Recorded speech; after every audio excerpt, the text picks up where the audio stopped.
ഈ കേസിലും ശാസ്ത്രമംഗലം അജിത്ത് തന്നെയാണോ അഭിഭാഷകനായി രാഹുൽ മാങ്കൂട്ടത്തിന് വേണ്ടി ഹാജരായത്? എന്തൊക്കെയാണ് അദ്ദേഹം കാര്യങ്ങളായി? കാരണം രണ്ടാമത്തെ കേസ് നമുക്കറിയാം, ആദ്യത്തെ കേസിനേക്കാൾ വളരെ ഗൗരവമുള്ളതാണ്. ആ പരാതികൾ വായിക്കുമ്പോൾ ഇമെയിലായി അയച്ച പരാതി, അത് KPCCക്ക് ലഭ്യമായിട്ടുള്ള പരാതി, അത് ഫോർവേഡ് ചെയ്ത് കഴിയുമ്പോഴൊക്കെ അത് വായിക്കുമ്പോൾ അതിക്രൂരമായിട്ടുള്ള ഒരു ബലാത്സംഗം നടക്കുന്നു, അതിക്രമിച്ച് കയറുന്നു, തെറ്റിദ്ധരിപ്പിക്കുന്നു, അല്ലെങ്കിൽ അങ്ങനെയൊക്കെയുള്ള ഒരുപാട് കാര്യങ്ങളുണ്ട്, ഘടകങ്ങളുണ്ട്. അപ്പോൾ ഒരുപാട് വകുപ്പുകൾ ചാർത്താം. നേരത്തെ പറഞ്ഞതുപോലെ ഇതിൽ രാഹുലിന്റെ ഏറ്റവും അടുത്ത അനുയായി ഫെനി നയനാന്റെ പേരടക്കം എടുത്തു പറയുന്നുണ്ട്. കൂടുതൽ ആളുകൾ ഇതിൽ പ്രതി ചേർക്കപ്പെട്ടേക്കാം. അങ്ങനെയൊക്കെ നോക്കുമ്പോൾ രാഹുലിന്റെ അഭിഭാഷകന്റെ ഭാഗത്തു നിന്നും ഏത് രീതിയിലുള്ള സമീപനമാണ് ഈ കേസ് എടുക്കുന്ന സമയത്ത് വാദമുഖങ്ങളായി ഉയർന്നത്?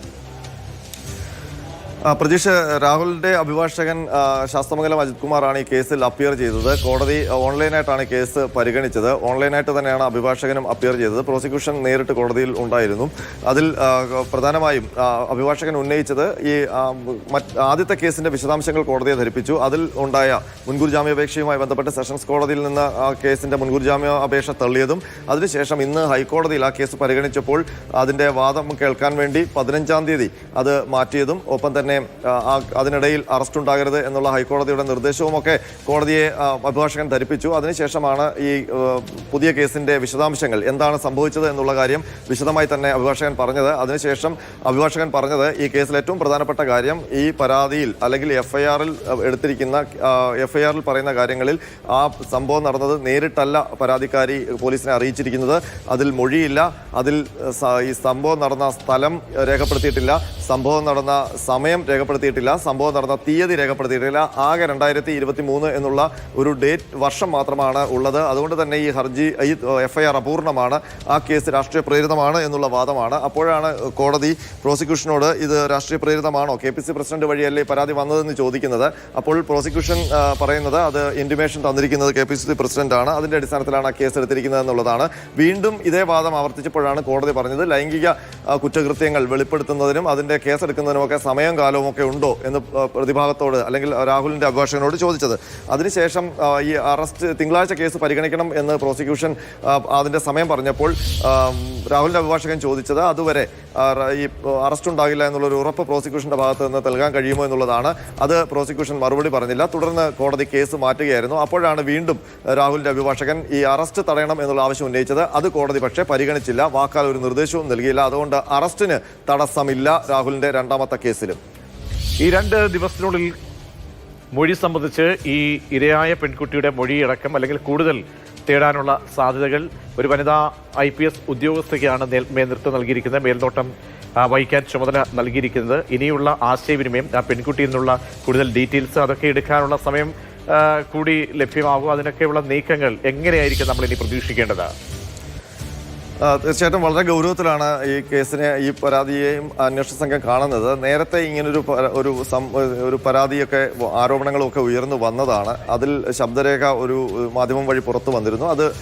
അത് സംബന്ധിച്ച് ക്രൈംബ്രാഞ്ച് പ്രാഥമികമായ അന്വേഷണം നടത്തിയെങ്കിലും ആ ഘട്ടത്തിൽ പരാതി നൽകാൻ യുവതി തയ്യാറായിരുന്നില്ല.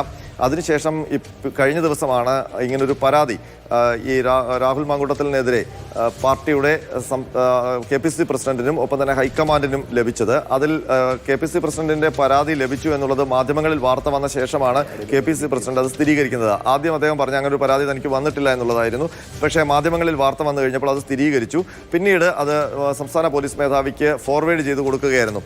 ആ പരാതിയിൽ പറയുന്നത് രാഹുൽ മാങ്കൂട്ടത്തിനെതിരെ ഗുരുതരമായ ആരോപണമാണ്. കാരണം ആ പരാതിയിൽ പറയുന്നു, ആ കുട്ടി പറയുന്നത് നേരത്തെ തന്നെ രാഹുൽ മാങ്കൂട്ടത്തിനെ വളരെ കാലമായി അറിയാം. അതിനുശേഷം കുറേ കാലം രാഹുൽ മാങ്കൂട്ടത്തിലുമായി ബന്ധമൊന്നുമില്ലായിരുന്നു. പിന്നീട് താൻ പഠനാവശ്യത്തിന് പുറത്തേക്ക് പോയ സമയത്ത് രാഹുൽ മാങ്കൂട്ടത്തിൽ സോഷ്യൽ മീഡിയയിലൂടെ തന്നെ വീണ്ടും പരിചയപ്പെടുകയും വിവാഹം കഴിക്കാൻ താല്പര്യമുണ്ടെന്ന് പറയുകയും ചെയ്തു. അപ്പോൾ താൻ വീട്ടിൽ അത് അവതരിപ്പിച്ചു. അപ്പോൾ വീട്ടുകാർ പറഞ്ഞത് രാഷ്ട്രീയ പ്രവർത്തകനാണ്, സ്ഥിരമായ വരുമാനമൊന്നുമില്ല, അതൊരു വിവാഹ ബന്ധത്തിലേക്ക് കൊണ്ടുപോകുമ്പോൾ അത് ജീവിതം ഒരു സുഖകരമാകില്ല എന്നുള്ള കാര്യമാണ് പറഞ്ഞത്. അപ്പോൾ രാഹുൽ മാങ്കൂട്ടത്തിൽ തിരിച്ച് മറുപടി പറഞ്ഞത് സംസ്ഥാന പ്രസിഡന്റ് ആകുമ്പോൾ ഞാൻ വീട്ടിൽ എൻ്റെ കുടുംബവുമായി വന്ന് വിവാഹം ആലോചിക്കും എന്നുള്ളതാണ്. അങ്ങനെ ഒരു കാര്യങ്ങൾ പറഞ്ഞു വെച്ചിരിക്കുന്നതിനിടയിൽ താൻ വെക്കേഷന് നാട്ടിലേക്ക് വരുമ്പോൾ തന്നെ ഫെന്നി നൈനാൻ എന്ന് പറയുന്ന രാഹുൽ മാങ്കൂട്ടത്തിൻ്റെ കൂട്ടുകാരൻ കാറിൽ കയറ്റി ഒരു വിവാഹകാര്യം സംസാരിക്കാനുണ്ട് എന്ന് പറഞ്ഞ് ഈ നഗരപ്രദേശത്ത് നിന്ന് വിദൂരമായ ഒരു സ്ഥലത്തെ ഹോം സ്റ്റേയിൽ കൊണ്ടുപോവുകയായിരുന്നു. ആ ഹോം സ്റ്റേ ആരുടേതാണെന്ന് ചോദിച്ചപ്പോൾ കൂട്ടുകാരൻ്റേതാണെന്ന് പറഞ്ഞു. അപ്പോൾ അവിടെ വെച്ച് തന്നെ ശാരീരികമായ അതിക്രമത്തിന് മുതിർന്നു. അപ്പോൾ അതിനെ എതിർത്തപ്പോൾ രാഹുൽ മാങ്കൂട്ടത്തിൽ മറുപടിയായി പറഞ്ഞത് പ്രണയബന്ധമാകുമ്പോൾ ഇങ്ങനെയൊക്കെ ഉണ്ട്, ഇത് സാധാരണമാണ് എന്നാണ്. അതിനുശേഷം തന്റെ എതിർപ്പുകളെ വകവയ്ക്കാതെ അതിക്രൂരമായ ബലാത്സംഗത്തിന് വിധേയമാക്കിയെന്നാണ്. ഒരു കാര്യം കൂടി, കാരണം നമ്മൾ ആദ്യത്തെ മുൻകൂർ ജാമ്യ ഹർജിയിന്മേൽ സെഷൻസ് കോടതി നടത്തിയ പരിശോധനകൾ നമ്മുടെ മുന്നിലുണ്ട്. കാരണം ഇഴകീറി പരിശോധിച്ചു, നല്ല രീതിയിൽ ഡിഫൻസ് ഉണ്ടായി. അതിനുശേഷം പ്രോസിക്യൂഷന്റെ ഭാഗത്തുനിന്നുള്ള എല്ലാ പ്രോസിക്യൂഷന്റെ ചോദ്യങ്ങൾ, അതിന് കൂടുതൽ ഡീറ്റെയിൽസ് കൂടുതൽ ഹാജരാക്കാവുന്ന സാഹചര്യമൊക്കെ ഉണ്ടായി.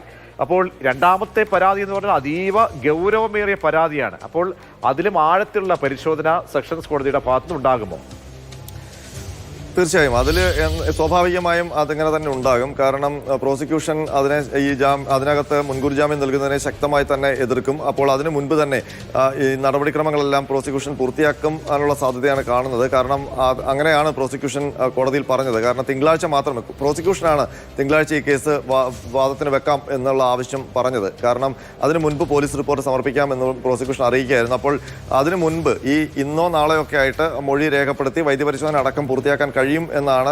ആ ആത്മവിശ്വാസത്തിൽ തന്നെ ആയിരിക്കും പ്രോസിക്യൂഷൻ തിങ്കളാഴ്ച കേസ് പരിഗണിക്കാം, തിങ്കളാഴ്ച വരെ സാവകാശം വേണം എന്നുള്ളത് പറഞ്ഞത്. അപ്പോൾ ആ ഡേറ്റിലേക്കാണ് മാറ്റിയത്. പക്ഷേ അതുവരെ അറസ്റ്റ് തടയണമെന്നുള്ള വാദം അംഗീകരിച്ചിട്ടില്ല. അപ്പോൾ തിങ്കളാഴ്ച ഇനി കോടതിയുടെ പരിഗണനയിലേക്ക് വരുമ്പോൾ ആദ്യത്തെ കേസിൽ നമുക്കറിയാം കോടതിക്ക് മുൻപിൽ മുൻകൂർ ജാമ്യാപേക്ഷ സബ്മിറ്റ് ചെയ്തതിന് ശേഷം രാഹുൽ മാങ്കൂട്ടത്തിന്റെ അഭിഭാഷകൻ ഏതാണ്ട് 2-3 തവണയായിട്ട് സീൽഡ് കവറിൽ കൂടുതൽ തെളിവുകൾ സബ്മിറ്റ് ചെയ്തിരുന്നു. അതുകൊണ്ട് തന്നെയാണ് ആ മുൻകൂർ ജാമ്യാപേക്ഷയിലെ വാദം 2 ദിവസത്തേക്ക് നീണ്ടുപോയത്. ഏതാണ്ട് 2.5 മണിക്കൂറോളം വാദം നീണ്ടത് 2 ദിവസത്തിലായി. അതിൽ കോടതി പ്രത്യേകിച്ച് ശബ്ദരേഖ, ദൃശ്യങ്ങൾ, ചാറ്റുകൾ ഇതെല്ലാം കോടതി പരിശോധിച്ചു കഴിഞ്ഞപ്പോൾ പ്രോസിക്യൂഷൻ പറഞ്ഞു അതുമായി ബന്ധപ്പെട്ട് കൂടുതൽ മെറ്റീരിയൽസ് സബ്മിറ്റ് ചെയ്യാനുണ്ട് എന്നുള്ളത്.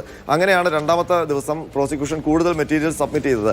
ആ പ്രോസിക്യൂഷന്റെ മെറ്റീരിയൽസ് കൂടി പരിശോധിച്ച ശേഷമാണ് കോടതി ഒരു തീരുമാനത്തിലേക്ക് എത്തിയത്. ഇതിൽ ഗ്രേവായിട്ടുള്ള ക്രൈം ഉണ്ട്, പ്രഥമ ദൃഷ്ട്യാ ക്രൈം നിലനിൽക്കും, രാഹുൽ മാങ്കൂട്ടത്തിന് ജാമ്യം നൽകേണ്ടതില്ല, മുൻകൂർ ജാമ്യം നൽകേണ്ടതില്ല എന്നുള്ളത്. അങ്ങനെയാണ് രാഹുൽ മാങ്കൂട്ടത്തിന് സെഷൻസ് കോടതി മുൻകൂർ ജാമ്യം നിഷേധിച്ചത്. അതിനുശേഷം ഇവർ ഹൈക്കോടതിയിലേക്ക് പോയി. ഹൈക്കോടതിയിൽ എത്തിയപ്പോൾ വാദമൊന്നും കേട്ടില്ല. പക്ഷേ സാധാരണഗതിയിൽ നമുക്കറിയാം ഒരു കോൺസ്റ്റിറ്റ്യൂഷണൽ കോടതിയിലേക്ക് ആന്റിസിപ്പേറ്ററി ബെയിലിന്റെ ആപ്ലിക്കേഷൻ വരുമ്പോൾ അത് പരിഗണിക്കപ്പെട്ട് കഴിഞ്ഞാൽ പോലീസ് സാധാരണ പ്രതികളെ അറസ്റ്റ് ചെയ്യാറില്ല. പക്ഷേ അതിലൊരു എംഫസിസ് ചെയ്തുകൊണ്ടാണ് രാഹുലിന്റെ അഭിഭാഷകൻ ഹൈക്കോടതിയിൽ പറഞ്ഞത് അറസ്റ്റ് തടയണം എന്നുള്ളത്. അതിൽ വാക്കാൽ ഹൈക്കോടതി അറസ്റ്റ് തടഞ്ഞുകൊണ്ടുള്ള നിർദ്ദേശം നൽകി. അപ്പോൾ അത് നിലനിൽക്കുകയാണ്. അതിൽ ഇനി അറസ്റ്റ് എന്തായാലും ഉണ്ടാകില്ല. ആ ഉറപ്പ് അവർ വാങ്ങിച്ചു.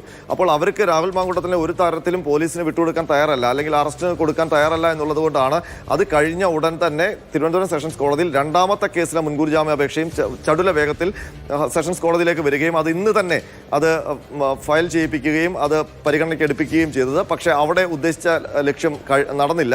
കാരണം മുൻകൂർ ജാമ്യ ഹർജി പരിഗണിച്ചെങ്കിലും അതിൽ അറസ്റ്റ് തടയാൻ കോടതി തയ്യാറായിട്ടില്ല. അപ്പോൾ രാഹുൽ മാങ്കൂട്ടത്തിൽ ഇനി അവരുടെ പ്രതീക്ഷ എന്ന് പറഞ്ഞാൽ ഇന്ന് മുൻകൂർ ജാമ്യത്തിൽ ആ ഹർജിയിൽ മാറ്റിവെച്ചാലും അറസ്റ്റ് തടഞ്ഞു കഴിഞ്ഞാൽ രാഹുലിന് സ്വതന്ത്രമായി പുറത്തിറങ്ങാം എന്നുള്ളതായിരുന്നു.